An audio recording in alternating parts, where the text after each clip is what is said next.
তো নূহ আলাইহিস সালাম কি বলছেন, ওয়া আনসাহু লাকুম, আমি তোমাদেরকে কি করছি, নসিহা করছি। মানে এর ভিতরে আরেকটা অর্থ রয়েছে, এক বিশুদ্ধতা, খাঁটি, একনিষ্ঠতা, এই অর্থগুলো রয়েছে। তার মানে আমি তোমাদের কাছে কিচ্ছু চাই না, আমি তোমাদের কল্যাণ কামনা করছি। একেবারে কল্যাণ কামনার জায়গা থেকে আমি তোমাদের কাছে কি করছি, আল্লাহর রিসালাতকে পৌঁছে দিচ্ছি। উবাল্লিগুকুম রিসালাতি রাব্বি ওয়া আনসাহু লাকুম। এরপরে বলছেন সেই সাথে এটাও শুনে রাখো, ওয়া আ'লামু মিনাল্লাহি মা লা তা'লামুন, আল্লাহর পক্ষ থেকে আমি এমন কিছু বিষয় জানি যা তোমরা জানো না, যা তোমরা জানো না।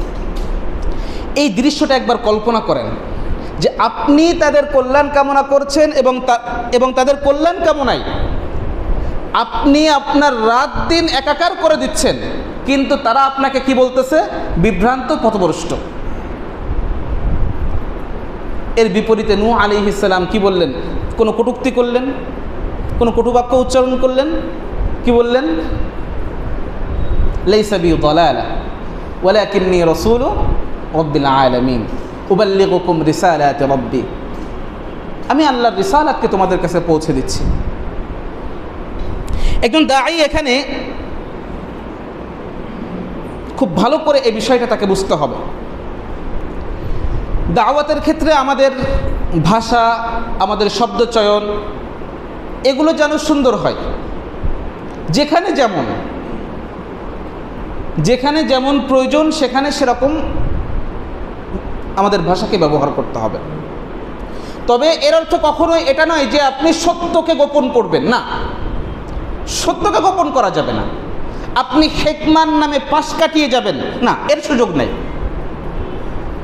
হেকমান নামে সত্য উচ্চারণ থেকে পাশ কাটিয়ে যাবেন, এর সুযোগও নাই। হেকমা হলো সেটা সঠিক সময়ে, সঠিক উপায়ে, সঠিক স্থানে সঠিক কথাটা বলে দেওয়া, এটা হচ্ছে হেকমা। সত্য গোপন করাটা হেকমা নয়। আমরা এখন বুঝে নিয়েছি সত্য গোপন করা হচ্ছে হেকমা। না, সত্য গোপন করা হেকমা নয়, সত্য প্রকাশ করা এটা আলেমদের দায়িত্ব। মানে সত্য তিনি প্রকাশ করে দিলেন, মানে তিনি বড় কোনো কাজ করে ফেললেন এমন না, ওটা তার দায়িত্ব। কেউ তার দায়িত্ব পালন করার কারণে কি এক্সট্রা থ্যাংক ইউ পায় নাকি? হ্যাঁ, কোনো আলেম সত্য প্রকাশ করে দিয়েছেন, আপনি বললেন থ্যাংক ইউ না, এটা তার দায়িত্ব। মনে করেন আপনাকে বস অফিসে নিয়োগ দিয়েছেন কাজ করার জন্য, যে আপনাকে 9টা থেকে 4টা পর্যন্ত ডিউটি করতে হবে।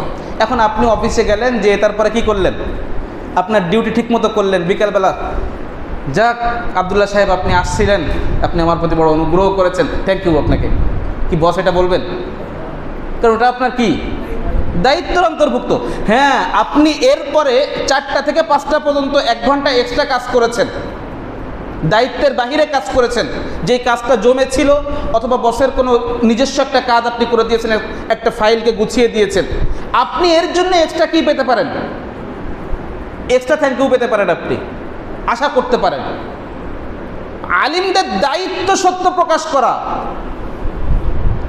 এটা তাদের দায়িত্ব। যদি তারা এটা না করেন, আল্লাহর কাছে তারা জবাবদিহিতার কাঠগড়ায় থাকবেন। সত্য গোপন করা কোনো অবস্থায় পারবেন না, না নিজের পিঠ বাঁচানোর জন্য, না পেট ভরার জন্য, না পেটের ধান্দায়, না নিজের পিঠ বাঁচানোর জন্য। স্বাভাবিক হিসাব এটা। জেল জুলুম এগুলো সত্য মিথ্যার যে লড়াই, এই লড়াইয়ের সাথে এগুলো ওতপ্রোতভাবে জড়িত। জেল জুলুমের যে বিষয়টা, এ সবগুলো জড়িত।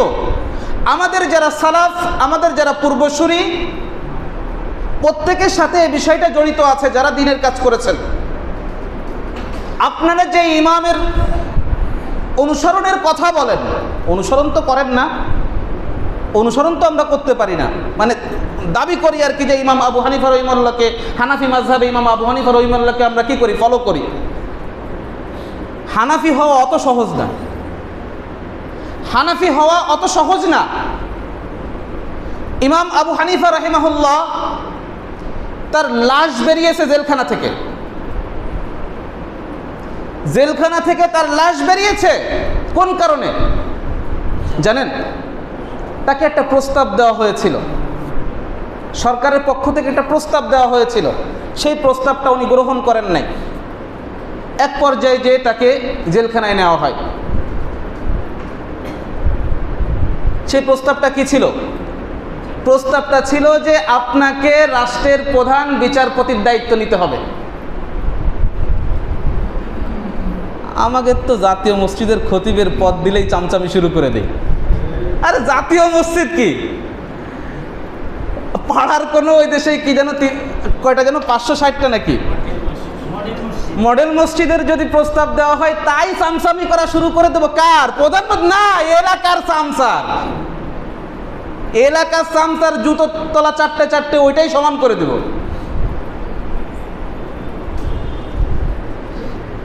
আবার নিজেকে আবু হানিফার অনুসারী দাবি করে, আবার অন্যকে ট্যাগ লাগায়, ও আহলে হাদিস, অমুক মসজিদ ওরা আগে নামাজ পড়ে, আগে নামাজ পড়ে। আল্লাহ হেফাজত করেন আমাদের। এই জন্য বলছি হানাফি হওয়া অত সহজ না। ইমাম আবু হানিফাকে প্রস্তাব দেওয়া হচ্ছে রাষ্ট্রের প্রধান বিচারপতির দায়িত্বভার গ্রহণ করেন, উনি সেটা গ্রহণ করছেন না। কিসের কারণে? কারণ তৎকালীন শাসক যারা ছিল তারা বর্তমান শাসকদের থেকে লক্ষ কোটি গুণ ভালো ছিল, কিন্তু তারপরও তারা মাঝে মধ্যে রাষ্ট্রের প্রধান শাসন নীতি কী ছিল? কোরআন ছিল, কোরআন এবং সুন্নাহ ছিল। তবে তারা ব্যক্তি জীবনে মাঝে মধ্যে মানুষের উপর জুলুম করত। কি বলছি? রাষ্ট্র পরিচালনার নীতি কি ছিল? নাকি মানবরচিত আইন? 300 জন খুদা বসে ওখানে বসে বানাবে আইন, সেই আইন দিয়ে রাষ্ট্র পরিচালিত হতো? মানবরচিত আইন দিয়ে সে সময় রাষ্ট্র চলতো না। সে ওই সময় রাষ্ট্র পরিচালিত হচ্ছে, রাষ্ট্র পরিচালনার মূলনীতি কি ছিল? কোরআন সুন্নাহ ছিল। বাস্তবায়নের ক্ষেত্রে মাঝে মধ্যে হয়তো গড়িমসি করেছে বা ব্যক্তি জীবনে কারো কারোর উপর জুলুম করেছে। এই কারণে আবু হানিফা রাহিমাহুল্লাহ জালেমের সহযোগী হতে চান নাই, কারণ তিনি জ্ঞানী ছিলেন, তিনি জালিমের সহযোগী হতে চান নাই। এই জন্য তাকে জেলখানায় নেওয়া হয়েছে। ইমাম মালিক রহিমাহুল্লাহ মারতে মারতে তার হাতের আঙ্গুলগুলো উনি বাঁকা করতে পারতেন না। ইমাম আহমদ ইবনে হাম্বল রহিমাহুল্লাহ জেলখানায় বন্দী, একটা মাসআলাকে কেন্দ্র করে, বাতিলের সাথে আপোষ করতেছেন না। একটা মাসআলাকে কেন্দ্র করে বাতিলের সাথে আপোষ করছেন না উনি।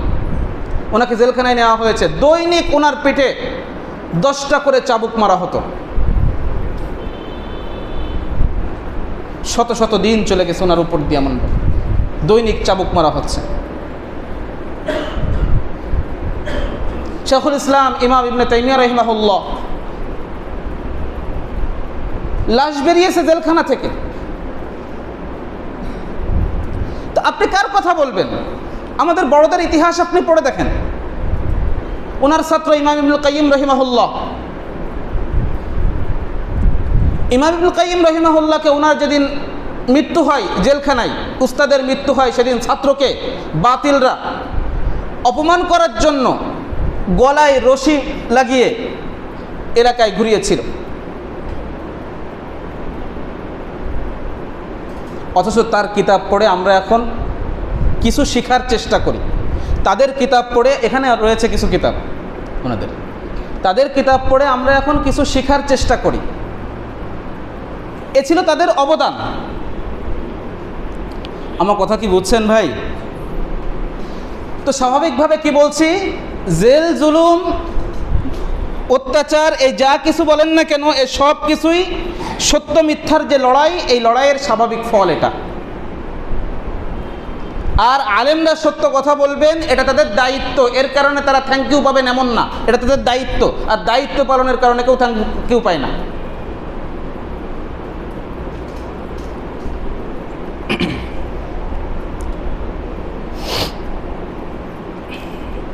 নূহ আলাইহিস সালাম সুস্পষ্টভাবে দাওয়াত পৌঁছে দিচ্ছেন। তাকে বিভিন্ন ধরনের কটূক্তি করা হচ্ছে, কিন্তু তিনি কি করছেন না, সেটার ব্যাপারে উনি কোনো মন্তব্য করছেন না। উনি ওনার দায়িত্ব থেকেও বিরত থাকছেন না। দায়ীদের জন্য এখান থেকে বড় শিক্ষা রয়েছে। এরপরে 7 নম্বর পয়েন্ট,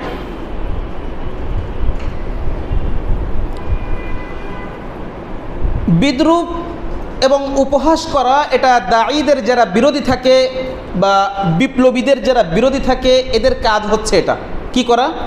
উপহাস করা, তাচ্ছিল্য করা, এগুলো হচ্ছে তাদের কাজ।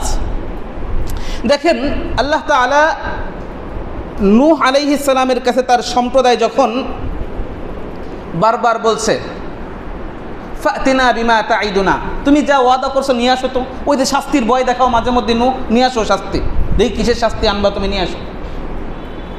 ফাতিনা বিমা তাইদুনা ইন কুনতা মিনাস সাদিকিন, যদি সত্যবাদী হয়ে থাকো তাহলে নিয়ে আসো। এত এত শাস্তির কথা কও, এমন হবে তেমন হবে, তো ঠিক আছে শাস্তি নিয়ে আসো। তো নূহ আলাইহিস সালাম বললেন হ্যাঁ, সেটা যখন আল্লাহ নির্ধারিত সময় এসে শাস্তি আসবে। আল্লাহ তাআলা নূহ আলাইহিস সালামকে একটা কাজ দিলেন যে তুমি একটা নৌকা তৈরি করো। কি করবা? একটা নৌকা তৈরি করো। নূহ আলাইহিস সালাম নৌকা তৈরি করতে গেলেন। নৌকা তৈরি করতেছেন এমন এক জায়গায় যার কয়েকশো মাইলের ভিতর কোনো পানির ব্যবস্থা নেই, কোনো পানির কোনো কি নাই, ব্যবস্থা নাই। কি আছে? আছে পাহাড়, জঙ্গল, মরুভূমি। সেখানে বসে তিনি বানাচ্ছেন কি? নৌকা। এখন স্বাভাবিকভাবে যখন তার পাশ দিয়ে লোকেরা যাচ্ছে তাকে নিয়ে বিভিন্ন ধরনের ঠাট্টা বিদ্রূপ করা শুরু করে দিচ্ছে। আল্লাহ তাআলা কোরআনে বিষয়টা তুলে ধরেছেন, ওয়াসনাউল ফুলক ওয়া কুল্লামা মাররা আলাইহি মালাউম মিন কওমিহি সাখিরু মিন। এখানেও দেখেন মালাউন শব্দ, আল্লাহ তাআলা সযত্নে মালাউন শব্দটা নিয়ে আসছেন। ওয়াসনাউল ফুলকা, নূহ আলাইহিস সালাম তার নৌকা বানানোর কাজ করছেন। ওয়া কুল্লামা মাররা আলাইহি মালাউন, যখন তার পাশ দিয়ে কোনো নেতৃস্থানীয় ব্যক্তি যাচ্ছিল। কে যাচ্ছিল? নেতৃস্থানীয় ব্যক্তি। খুব ভালো করে বোঝেন, নেতা গোছের লোক। কি গোছের লোক? নেতা। ওয়া কুল্লামা মাররা আলাইহি মালাউন, আল্লাহ সাধারণ মানুষের কথা বলছেন না। কারণ কি বলেছি, নবীদের দাওয়াত আঘাত করে কাদেরকে? সমাজের নেতা গোছের লোকদেরকে আগে আঘাত করেছে এবং নবীদের দাওয়াতের বিপক্ষে অবস্থান নিয়েছে সমাজের নেতা গোছের লোকের আগে অবস্থান নিয়েছে। এজন্য আল্লাহ এখানেও সযত্নে শব্দটা সংরক্ষণ করেছেন, ওয়াকুল্লামা মাররা আলাইহি মালাউন, যখন নেতারা তার পাশ দিয়ে অতিক্রম করছে। নেতারা আজকেও এই সময়েও আপনি লা ইলাহা ইল্লাল্লাহকে সেইভাবে উল্লেখ করেন যেভাবে নবীরা উল্লেখ করেছেন। লা ইলাহা ইল্লাল্লাহ আগে যায় সমাজের নেতৃস্থানীয় ব্যক্তিদেরকেই আঘাত করবে। আমাদেরকে করে না কেন? কারণ আমরা লা ইলাহা ইল্লাল্লাহ মানুষদেরকে বোঝাতে পারি নাই। তাই লা ইলাহা ইল্লাল্লাহ মানুষদেরকে বোঝাতে পারছি না। এটাকে একটা কালেমা হিসেবে, সাধারণ একটা বুলি হিসেবে, অন্য সুবহানাল্লাহ আলহামদুলিল্লাহর মতো একটা কালেমা হিসেবে নিয়েছি লা ইলাহা ইল্লাল্লাহ। যেহেতু তারা অর্থ বোঝে না আর আমরাও অর্থ বোঝাতে ব্যর্থ, যার কারণে সংঘাতটা তৈরি হচ্ছে না। কিন্তু এই সংঘাত ছাড়া কখনো সমাজে দিন প্রতিষ্ঠা করা সম্ভব নয়। আপনি দেখেন তো, নবীরা দাওয়াত দিয়েছেন, সংঘাত হয় নাই। একজন নবীর ইতিহাস নিয়ে আসেন, দাওয়াত দিয়েছেন, সমাজে সেই দাওয়াতের বিপরীতে সংঘাত হয় নাই। সংঘাত জরুরি। সংঘাতের মাধ্যমে কি হবে? সমাজটা মেরুকরণ হবে, সমাজে মেরুকরণ হবে, সমাজটা দুইটা ভাগে ভাগ হবে। আমরা মনে করি সবাই মিলেমিশে একাকার হয়ে সত্য মিথ্যা বাতিল ভালো সব মিলেমিশে, ঈমান কুফুর ইসলাম জাহেলিয়াত সব মিলেমিশে থাকা মনে হয় ভালো না। সব মিলেমিশে থাকা ভালো না। নবী মুহাম্মদুর রাসূলুল্লাহ সাল্লাল্লাহু আলাইহি ওয়াসাল্লামের ব্যাপারে যে অভিযোগগুলো ছিল তার ভিতরে একটা অভিযোগ কি? তিনি মানুষদের ভিতর বিভেদ তৈরি করেছেন। স্বামী স্ত্রীর মাঝে, ভাইয়ে ভাইয়ে, বাবা সন্তানের মাঝে, মামা ভাগ্নের মাঝে তিনি বিভেদ তৈরি করেছেন, গোত্রে গোত্রে বিভেদ তৈরি করেছেন। এই মেরুকরণটা জরুরি। এই মেরুকরণ যখন হবে তখন বুঝবেন যে সমাজ কি হচ্ছে, আলাদা হচ্ছে, সমাজে আপনার দাওয়াতের প্রভাব বিস্তার হচ্ছে। যদি এই মেরুকরণটা তৈরি হয়, এই মেরুকরণটা জরুরি। প্রত্যেক নবীর যুগে এই মেরুকরণ হয়েছে, সত্য থেকে মিথ্যা আলাদা হয়েছে।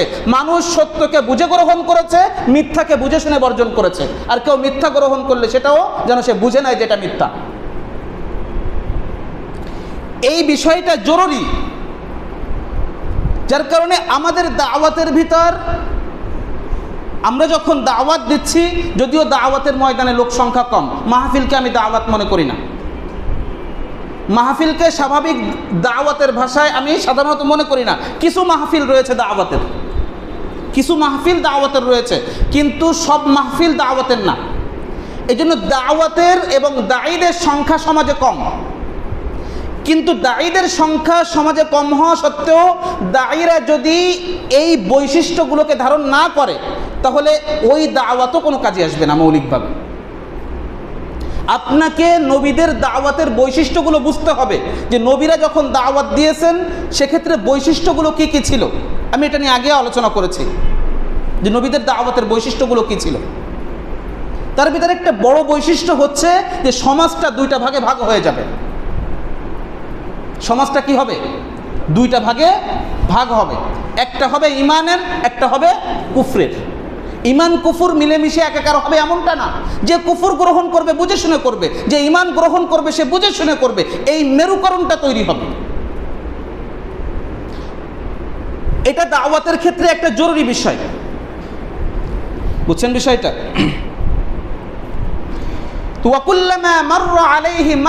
আল্লাহ সযত্নে, আবারও বলছি সযত্নে আল্লাহ তাআলা শব্দটা ব্যবহার করেছেন কি? মালাউন। যখন তার পাশ দিয়ে, নূহ আলাইহিস সালামের পাশ দিয়ে যখন কোনো নেতৃস্থানীয় ব্যক্তি যাচ্ছে, সাখিরু মিন, তখন সে কি করছে? তাকে নিয়ে ঠাট্টা বিদ্রুপ করছে। কি করছে?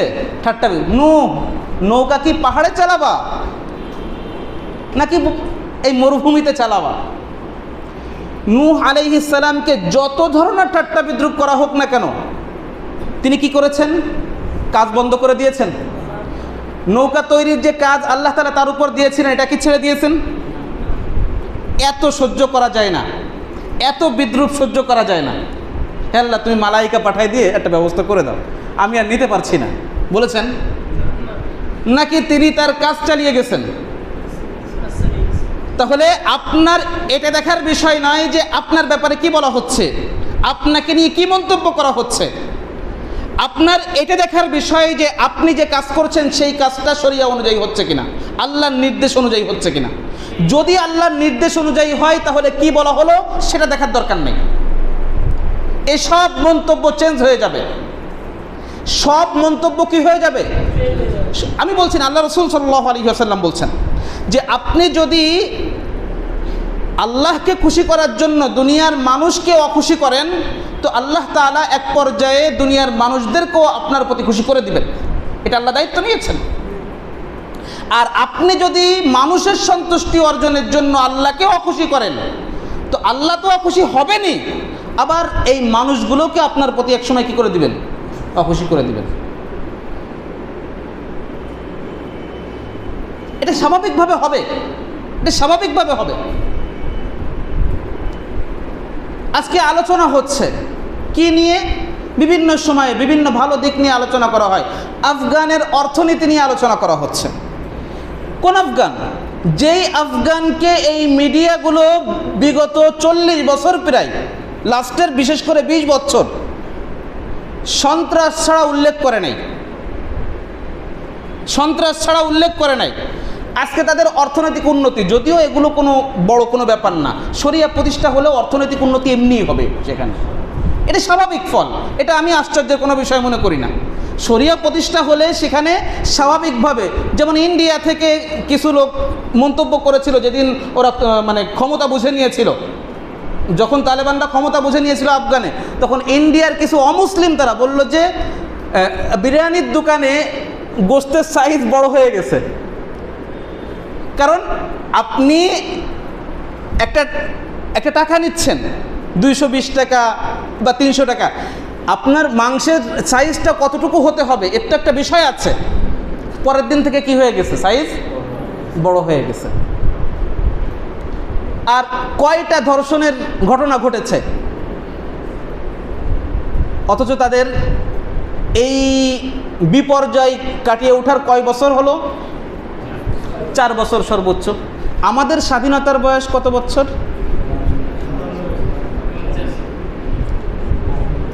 বাদশাদ দেন, বাদশাদ দিয়ে 55 ধরেন, তাও বাদ দেন 50 ধরেন। আমাদের গতকালকের পত্রিকাগুলো ঘুটে দেখেন তো যে কতগুলো ধর্ষণের ঘটনা ঘটছে। এগুলো কি মানে পত্রিকার শিরোনামগুলো কি আমার যে মানে চা পানের সময়টা, যে সময়টা আমি চা পান করতেছি, ওই সময়টাকে কি শুধু উপভোগ্য করে তোলার জন্য? আপনি ভাবতেছেন কোন কোন শিরোনামগুলো আজকে আমাদের সমাজের প্রতিনিধিত্ব করতেছে? কি কি শিরোনাম হচ্ছে পত্রিকায়? এগুলো সমাজের কি পরিমাণ অবক্ষয়, কোন পর্যায়ের অবক্ষয়কে তুলে ধরতেছে? আপনি চিন্তা করেছেন কখনো? কখনো কি সমাজের প্রতি এর জন্য দায়বদ্ধতা অনুভব করেছেন আপনি? আপনি করেননি। আপনি এর জন্য আপনার নিজের সন্তানকে কি গড়ে তুলেছেন? এর প্রতি দায়বদ্ধ হিসেবে আপনি সন্তানকে বলছেন, বাবা তোমার থেকে কিচ্ছু চাই না, শুধু তুমি কি করো, চোখ কান বন্ধ করে লেখাপড়া করো। চোখ কান বন্ধ করে তুমি কি করো? চোখ কান বন্ধ করে লেখাপড়া করো। এই ছেলে যখন পড়াশোনার মাঝামাঝি সমাজ নিয়ে কথা বলে, বাবা তখন ভাবে যে আমার ছেলে মনে হয় বিগড়ে যাচ্ছে, তার মাথার ভিতর পড়াশোনা ছাড়া সমাজ চলে আসছে। সে যখন রাষ্ট্রের রাজনীতি নিয়ে কথা বলে, এই বুঝি সন্তান শেষ হয়ে গেল, রাজনীতি নিয়ে আলোচনা শুরু করে দিয়েছে তার পড়াশোনার জীবনে। এবার এই সন্তান বড় হয়ে সে না শিখেছে দায়িত্ব নেওয়া, না শিখেছে কারোর অধিকার বুঝে দেওয়া, কোনো কিছুই সে শেখে নাই। আপনি শুধু শিখিয়েছেন তুমি শুধু পড়াশোনা করো। কি পড়াশোনা? না আছে সেখানে নৈতিকতার কোনো জায়গা, নৈতিকতার কোনো জায়গা যেখানে নাই। আর নৈতিকতার নামে যা আছে তা হচ্ছে আবর্জনা, আগাছা। এমন কিছু নৈতিকতা শিক্ষা দেওয়া হচ্ছে নৈতিকতার নামে, আবার সেখানে ভাগ করা হচ্ছে ইসলাম ও নৈতিক শিক্ষা। তার মানে ইসলাম নৈতিক না? তার মানে ইসলাম নৈতিক না? তো ইসলামের বাহিরে আপনি আবার কি নৈতিকতা শেখাচ্ছেন? আরে পৃথিবীতে যত আইন রয়েছে, যত ল রয়েছে, পৃথিবীতে যত আইন যত ল রয়েছে, সমস্ত ল একদিকের। আর ইসলামিক ল এমন যে তা শুরু হয়েছে কি দিয়ে? নৈতিকতা দিয়ে। আপনি ফিকহের কিতাবগুলো পড়েন, আপনি ফিকহের কিতাবগুলো পড়েন প্রত্যেকটা মাযহাবের, সেটা হানাফি মাযহাব হোক, শাফি মাযহাব হোক, বা আহলে হাদিসদের যে মাযহাব আছে সেই মাযহাব হোক। আহলে হাদিস একটা মাযহাব, তো যেই মাযহাবেরই হোক না কেন আপনি পড়েন, শুরু হয়েছে কি দিয়ে? তহরাত দিয়ে, পবিত্রতা অর্জন দিয়ে। কি দিয়ে শুরু হয়েছে? নৈতিকতা দিয়ে শুরু হয়েছে। তার মানে আগে ইসলামে কি রাখা হয়েছে? নৈতিকতাকে রাখা হয়েছে। তো আপনি আপনার সন্তানকে শেখাচ্ছেন, বাবা তোমার থেকে আমি শুধু চাই তুমি শুধু পড়াশোনা করো। ও শুধু পড়াশোনা করতেছে, শুধু পড়াশোনা করে শুধু বিদেশ চলে যাচ্ছে, আর মার লাশ পড়ে থাকতেছে। 7 দিন পরে খবর হচ্ছে, 7 দিন পরে কি হচ্ছে? কারণ আপনি তো দায়িত্ব নিয়ে শিখান নাই, আপনি দায়িত্ব নিয়ে শিখান নাই, আপনি ওকে শুধু পড়াশোনা শিখিয়েছেন, দায়বদ্ধতা শেখান নাই। সমাজ নিয়ে দায়বদ্ধতা, সমাজ নিয়ে ভাবনা, এই সব কিছু আপনি শিখান নাই তাকে। আপনি শিখিয়েছেন শুধু পড়াশোনা। ও শুধু পড়াশোনা করেছে, এরপরে শুধু পড়াশোনা দিয়ে যা পেয়েছে ও তাই করতেছে। ও এগুলো শেখে নাই, বাকিটা আপনি শেখান নাই। আপনি তো মনে করেছেন আপনার সন্তানের সাকসেস ওইখানেই যে আমার সন্তান বড় একজন উকিল হয়েছে, বড় একজন ব্যারিস্টার হয়েছে, বা আরও অনেক কিছুই হয়েছে। আপনি মনে করছেন আপনার সফলতা, ব্যাস আপনি সাকসেস, আপনি রত্নগর্ভা, আপনাকে সমাজও এরকম উপাধি দিচ্ছে। এখন এই 6 সন্তান 7 সন্তান যার সবগুলো এরকম বড় বড় পর্যায়ে রয়েছে, এমন রত্নগর্ভকে যদি এখন রেখে আসা হয় কোথায়? বৃদ্ধাশ্রমে। সাকসেস? সাকসেস না? আপনি তো সাকসেস দেখেছেন ওইটাকে। আপনি সাকসেসের ডেফিনেশন আল্লাহর থেকে নেন নাই। ফামান যুহযিহা আনিন নারি ওয়া উদখিলাল জান্নাহ ফাকাদ ফাজ।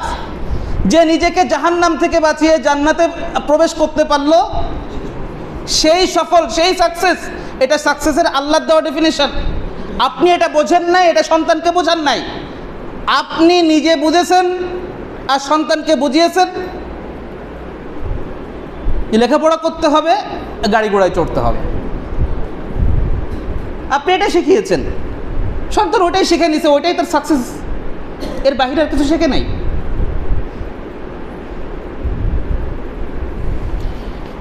একটু ভাবেন সমাজ নিয়ে। শুধু ওই যে আপনি যখন চা খাচ্ছেন, চা খাওয়ার সময় পত্রিকাটা অথবা মনে করেন মোবাইল স্ক্রল করতেছেন আপনি, তো যেই সংবাদগুলো, যেই শিরোনামগুলো আপনার সামনে আসতেছে, এগুলো আপনার সমাজের বাস্তব চিত্রের প্রতিনিধিত্ব করতেছে।